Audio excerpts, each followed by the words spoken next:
Wala na boy, killer na naman ako. Ubusin ko lahi nyo guys. Maghahanap tayo ng mabibiktima for today's video. Napatay muna natin yung kuryente. Yan, napatay na yung kuryente. Pwede na tayo mang-kill guys. Wait. Dapat dun tayo hindi tayo masisisi guys. Maghahanap tayo ng kalaban. Yo, makikita tayo dito eh. Okay, takbo. Tago tayo sa vent, boy.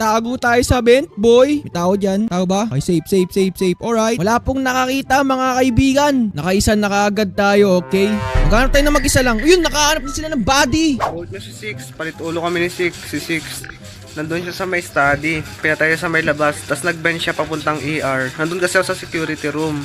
Sabi naman, nalaman niya yun. Tanungin mo si 1 saka 8 kung saan nila ako nakita. Magkakasama kami sa baba kanina.